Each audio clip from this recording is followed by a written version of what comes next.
রূপপুর পারমাণবিক বিদ্যুৎ কেন্দ্র থেকে $500 কোটি অর্থাৎ ৫৯,০০০ কোটি টাকার বেশি অর্থ আত্মসাৎ করেছে ক্ষমতাচ্যুত প্রাক্তন প্রধানমন্ত্রী শেখ হাসিনা। এই কাজে সহায়তা করেছে তার ছেলে সজীব ওয়াজেদ জয় এবং ভাগ্নি টিউলিপ সিদ্দিক।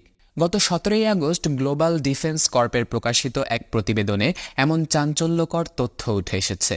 প্রতিবেদনে উল্লেখ করা হয়, শেখ হাসিনা ও তার পরিবারের সদস্যরা রাশিয়ান রোসাটমের কাছ থেকে সোভিয়েত আমলের পারমাণবিক চুল্লি কিনতে $৫ বিলিয়নেরও বেশি অর্থ আত্মসাৎ করে। বিদ্যুৎ কেন্দ্রটির নির্মাণ ব্যয় $১২.৬৫ বিলিয়ন ধরা হয়। মালয়েশিয়ার ব্যাংকে রক্ষিত বিভিন্ন রাশিয়ান স্ল্যাশ ফান্ড থেকে এই $৫ বিলিয়ন বিভিন্ন ব্যাংকে স্থানান্তরে শেখ হাসিনাকে সহায়তা করেছিল প্রকল্প বাস্তবায়নকারী সংস্থা রোসাটম, যাতে মধ্যস্থতা করেন সজীব ওয়াজেদ জয় এবং ভাগ্নি টিউলিপ সিদ্দিক। দেশের সবচেয়ে বড় এবং ব্যয়বহুল প্রকল্প রূপপুরের পারমাণবিক বিদ্যুৎ কেন্দ্র।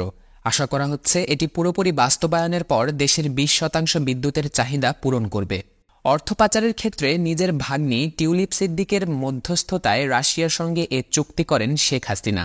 আর এ মধ্যস্থতার বিনিময়ে পাচার করা অর্থের ৩০% পেয়েছে টিউলিপ, শেখ রেহানা ও পরিবারের কয়েকজন সদস্য। ২০০৯ সালে প্রচ্ছায়া লিমিটেড নামে একটি ভুয়া কোম্পানি চালু করে টিউলিপ সিদ্দিক। তার মা শেখ রেহানা ও চাচা তৎকালীন প্রধানমন্ত্রীর প্রতিরক্ষা উপদেষ্টা Tariq Ahmed Siddique. Global Defence Corp বলছে, এই কোম্পানির মাধ্যমেই বিভিন্ন দেশের অফশোর অ্যাকাউন্টে অর্থ পাচার করত শেখ হাসিনা। তাদের এ কোম্পানিটি যুক্তরাজ্যসহ বিভিন্ন দেশে প্রায় $৯০০ মিলিয়ন পাচার করেছে।